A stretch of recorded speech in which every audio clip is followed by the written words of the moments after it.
大家好，我是方莹，我是尊贵的占都古仁波切的弟子，也是克切拉的翻译，已经长达8年的时间。那么接下去我上一段视频已经给大家解释过这个马明菩萨所撰写的《45颂》的第13、14和第15颂的这个已经经过这个讲解之后呢，今天在这个视频当中呢，我将跟大家继续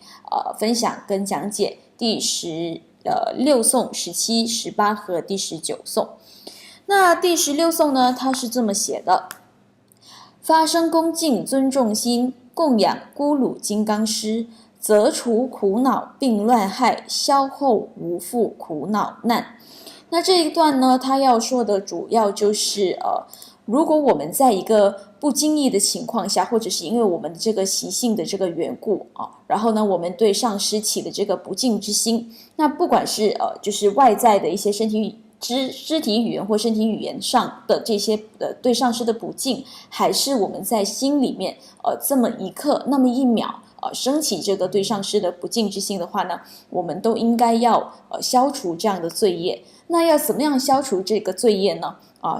如果不消除这些罪业的话，就会如我们之前前几个偈颂跟大家讲过的，对轻毁上师的那些罪业如果没有消除掉这些罪业，没有净化这些罪业的话，那些所有的下场跟后果都会发生在这些弟子的身上。所以呢，我们这些做弟子的要非常谨慎，然后要非常有觉知能力。如果知道自己在那么一个刹那升起对上师的这个不敬之心，或者是真的在肢体语言上做出一些对上师不敬的行为，那么我们就应该做供养来消除这些罪业，那也不至于到我们日后就是会面对各种各样的这个恶业的显现。那他这边还专门的说到，就是在给上师做这个供养的时候呢，那这个供养应该这个东西或者是这个东西本身，这些物件本身应该是要非常质量好的一些东西。那要是你非常喜欢的东西不可以说随随便便去找一个东西过来就供养给上师，然后就祈求上师的原谅。那这个物品呢，或者是这个东西应该是非常珍贵的，然后质量非常好的，然后呢诚心的供给了上师，然后祈求上师的原谅。那在做供养的时候呢，我们还要双手承地做供养给上师这个其实就是在做一个非常恭敬的这个行为举止我们就用双手来供给自己的上师，祈求上师的原谅。那么在做完这个供养之后呢，在这么做了之后呢，这个心里面当然也要有自己要非常清楚知道自己犯了这个过失，然后呢诚心的祈求上师的原谅。那么日后呢，那些所有的对轻毁上师的那些罪业呢，都不会显现就是你在这个过程当中就已经尽除了这个罪业所以这个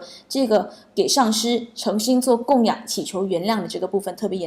别的重要。尤其是这边在葛西雅旺打结的这个注释的这本书里头呢，还特别强调要双手恭敬的供养给上师。好，那这边呢他还说到葛西雅旺达杰还特别强调特别的一点是，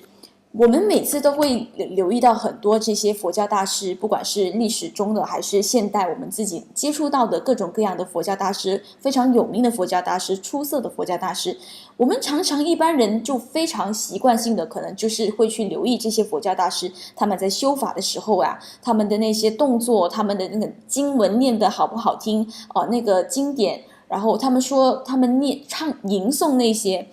经典的时候，那些仪轨的时候，是不是念得特别好听，是不是唱诵的特别好听，还是他们在打那个法器的时候摇那些鼓的时候是不是都摇得特别好，然后吟诵得特别好。我们一般人都会比较去关注这个上师他的一些外在的一些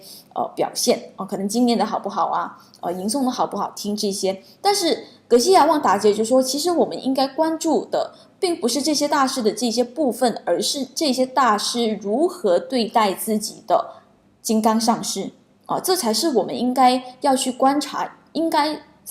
作为我们榜样的部分就是我们应该看的是这些大师是怎么对自己的上师毕恭毕敬。我们应该看这些大师，这些佛教大师如何承事自己的上师，那我们可以从中学习，然后呢我们自己也将就受益良多。那针对这一点呢，其实我自己本身的上师尊贵的占都古仁波切就好几次跟我们说过相同的东西。他18岁的那一年，他的这个上师 Geshe Tsutim Gyaltsen 的上师，也就是迦杰宋仁波切来到从印度来到这个美国洛杉矶的时候，我们的上师尊贵的占都古仁波切就亲眼的目睹了他自己的上师，也就是 Geshe Tsutim Gyaltsen 是如何对待他自己的上师迦杰宋仁波切啊。当然后来这个迦杰宋仁波切也成为了我们的尊贵的占都古仁波切的根本上师啊，当然那个是后话了哈。所以我们的仁波切说，其实他根据他的观察，他仔细的观察，其实他发现到 Geshe Tsutim Gyaltsen 对自己的上师迦杰宋仁波切非常的毕恭毕敬，而且即使当时候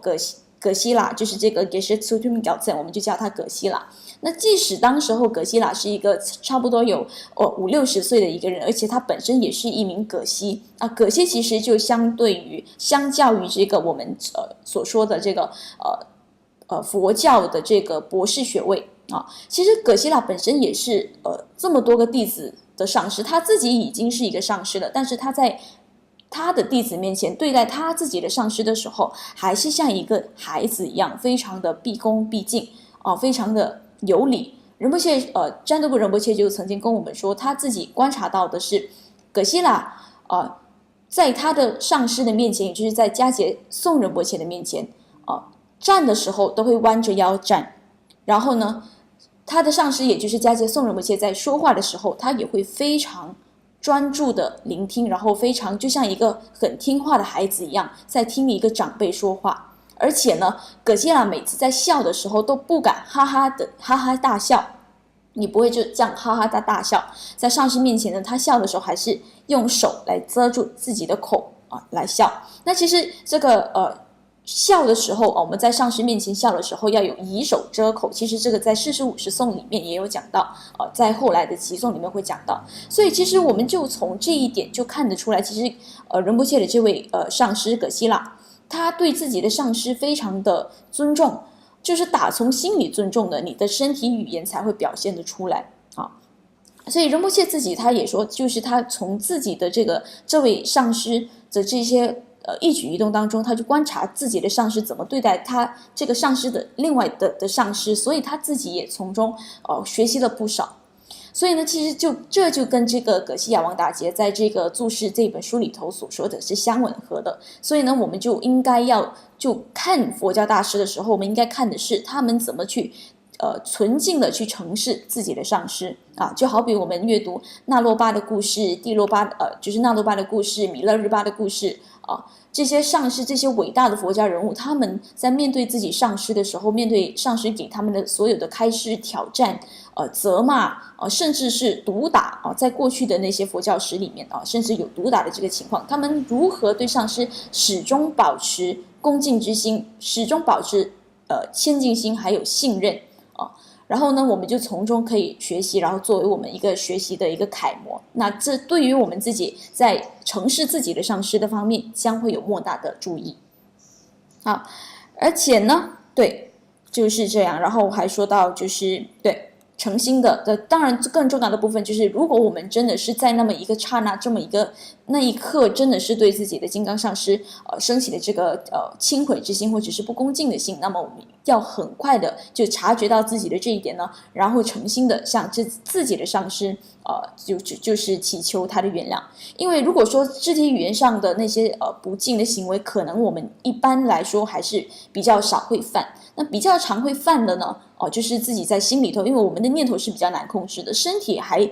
比较容易控制但是自己的念头，因为我们的心比较散乱所以很多时候都比较长一个不小心就升起了轻毁的这个念头，或者是不敬的念头，所以我们要非常尽快的察觉到我们这个心理，然后呢给上师用双手呈上供养，祈求上师的原谅。好，来到第17颂呢，第17颂是自戒金刚阿舍离，难施妻儿及自身，自命亦舍未拜师，何况富贵与财物。那这个要说的是，就是如果我们真正遇到这个具格的这个又具格，然后还有这个传承的上师之后呢，其实它是非常难得的一件事情那我们在面对这样的一个巨格的上师，又有这个传承的这个金刚上师之后，我们确立了这段金刚上师跟弟子的关系之后，我们做弟子的理应可以把自己的妻子、自己的儿子自己的性命甚至是自己的性命都供给这个金刚上师。那么钱财、富贵的生活，这些钱财物这些东西就更不用说，是应该是更容易就可以供给自己的金刚上师了。其实这个他要说的是，听起来可能有一些觉得哇，怎么那么可怕？是不是真的要供上自己的妻子，还是儿子，甚至是自己的性命？其实这个我们就不要用字面的意思来看，我们就应该看它其中它所蕴含的这个意义在哪里呢？就是说，其实因为这个金刚上师其实是你整个修行的这个整个道路上面最重要的人了，他对我们的恩是非常非常之大的。就好比我们其实在世俗生活上，我们从小到大都学习了可能都起码有10几20年的时间。那这个10几20年的这个求学生涯里面，我们都会遇见一些对我们非常有恩的老师。那可能那些有恩的老师可能只是教我们一些世俗上的一些知识，比如 ABC 1 2 3 4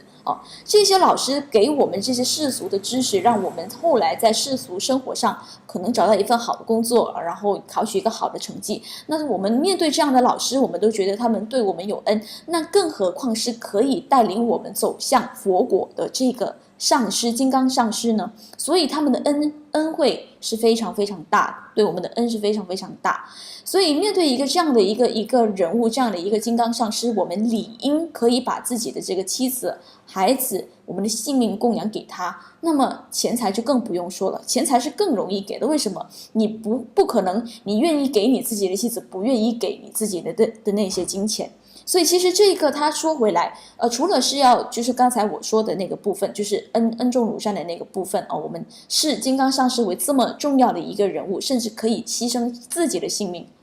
那另外一个部分呢，就是其实也是也是对我们来说也是一个断舍，怎么说，就是放下我们对自己那些亲爱的人的那些执着因为其实说到底就是归根究底，今天不管我们供不供我们的妻子，我们供不供我们的孩子给我们的金刚上师或者是我们供不供我们自己的性命给金刚上师，即使我们今天不供，我们终究有一天还是会失去的，我们还是会失去那些东西的，我们还是会失去自己的妻子，我们会失去自己的儿子，我们自己的性命到最后还是会怎么说，我们自己还是会死去的。所以其实在这个死去之前，其实我们修行不就是为了要懂得学会怎么去放下，怎么去做割舍，怎么不去执着吗？所以其实金刚上师这个人，我们在这个偈颂里面说要供给他，其实就是在对我们来说就是一个修行，就是一个割舍掉自己，不舍放下自己最大的那个执着的一种修行，不就是这样而已吗？那更不用说钱财，钱财是更容易就可以在一个刹那就不见的东西，那个财务的这个执着也是应该是更容易放弃的。所以其实不要被这个偈颂的字面上的意思所骗到，然后就觉得哇，这听起来怎么那么可怕？其实不是的我们应该看的是它背后所蕴含的每一个意思在里头。其实不管到最后，不管你今天有没有金刚上师，今天不管你是不是佛教徒，每一个人每一个生命，不管你是人还是动物，你都会失去自己的家人，你走到某一个程度某一个阶段，你总是会失去身边的人，你总是会失去自己所有的一切的东西，就是到了死的那一刻，你真的是什么都没有，你真的是完全失去了一切，这就是生命的本质，就是如此所以这个其实对我们来说就是一个对生命的一个割舍对我们这个生命当中最执着最贪爱的东西的一种割舍的一种修行一种放下执着的一种修行。好，然后呢我们就来到第18颂。第18颂呢是为此无量亿劫时极为稀有难得之，然后无上成就正不达，勇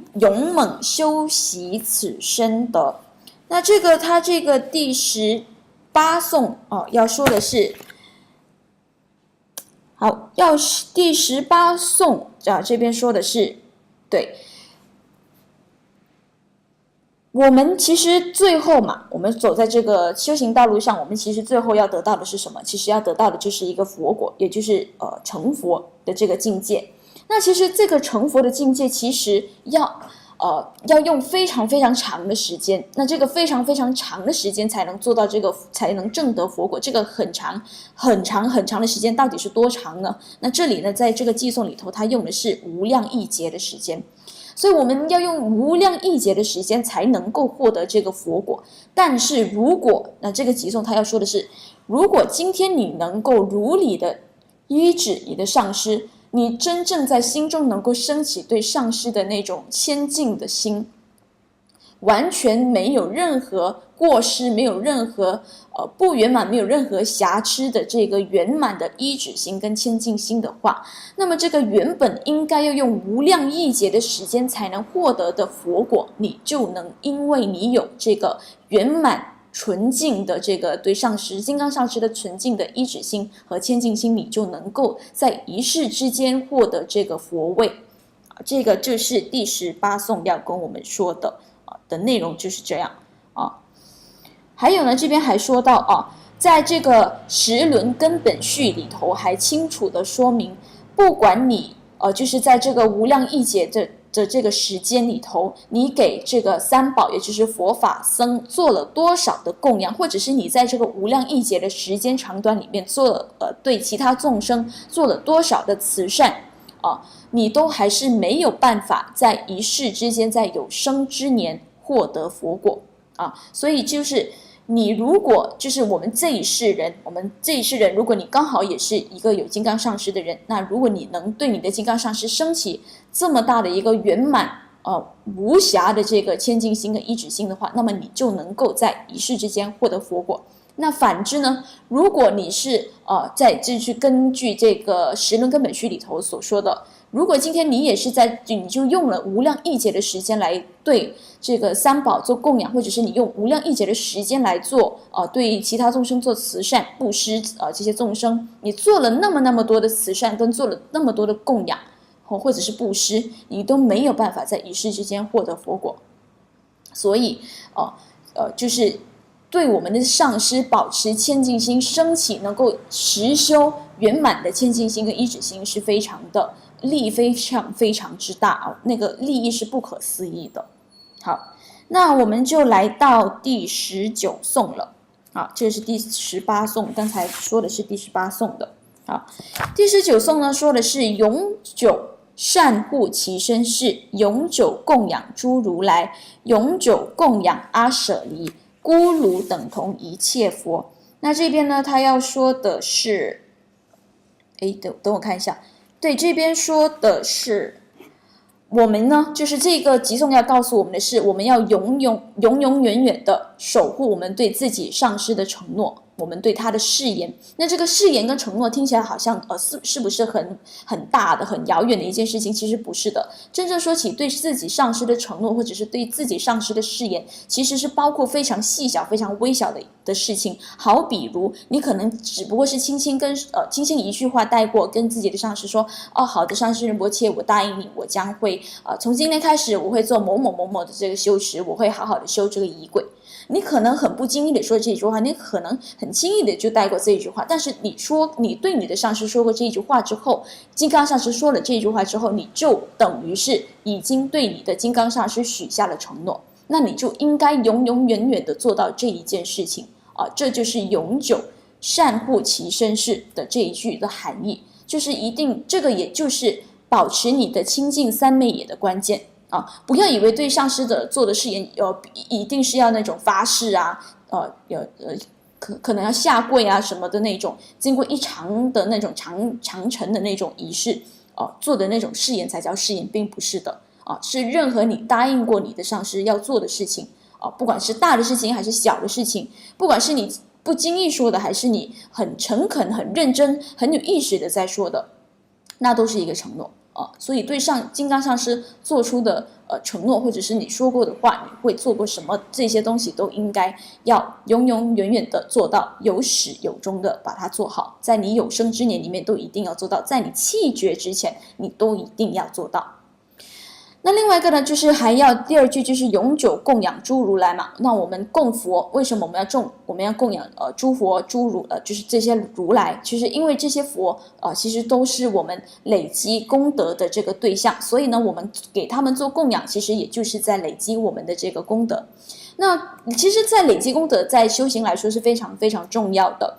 就好像宗喀巴大师一样，他就用了他一生的这个生命。做了很重要的2件事情，就是一个就是他累积功德，他做这个坛城供养、曼达拉供养来累积功德。那第二个他做的呢，就是净除罪业就是这2个集资净罪，在修行上是非常重要。所以这也就是为什么我们应该要长时永久的供养这个诸佛。好，第3句永久供养阿舍离，其实就是说我们要长长久久的。就是一直不断的供养自己的上师，为什么呢？因为其实如果已经供养佛就已经有这么不可思议的功德，为什么还要再供养自己的上师呢？其实供养上师跟供养佛这个差别有一个非常细微的这个差别。那其实在这个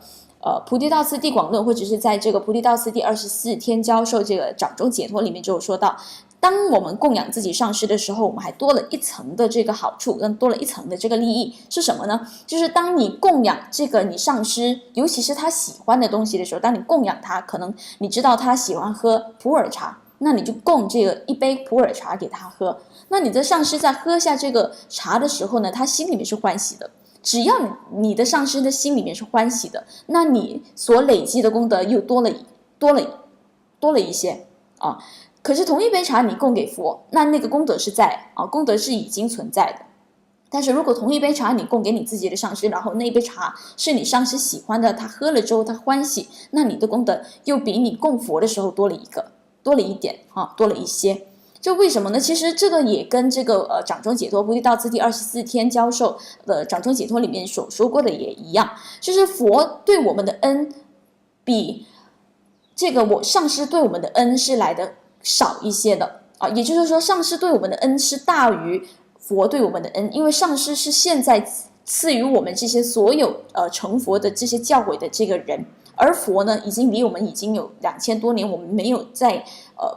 我们没有足够的功德在那个时候就听闻佛来说法，那我们现在能够听的佛法其实都来自你的上师，所以上师愿意在这个时候，这个上师就是佛嘛，那这个佛呢用你的上师的这个形象呢，现在在这个五浊恶世的这个时代愿意显现在你面前跟你说法同样可以把你带到这个佛位佛果，那这个上师他的恩其实来得更大的。所以呢我们在做供养的时候，因为这个恩的存在所以我们在给上师做这个供养的时候，我们也就能够累积更大的这个功德所以这也就是说，除了供佛以外，还要供自己的上师然后呢，因为我们的上师跟佛是一样的，好，然后呢，对，一样就是供养上师，其实也就是为了要让我们获得功德，其实跟供养佛的意思是一样的。然后呢，这边呢，葛西雅旺达杰呢，还就是有跟大家强调，其实在做这个供养的部分呢，其实有分成4种供养。那这4种供养呢，我找一下，就是昨天我已经找到那个资料。这4个供养是哪4个供养呢？其实这4个供养就分成内供、外供、秘密供和真如供这就是葛西亚王大姐在他的注释里头跟大家提及的4种供养。那这不管是哪一种供养，其实都是能够让我们累积功德的。好，那今天呢，就这个第19颂呢，就说到这里。然后呢，接下去呢，我再会继续跟大家讲解20颂、21颂，直到这个第50颂所以呢，今天的这个视频呢，就到此结束然后呢，我们就下一个视频再见了，谢谢大家。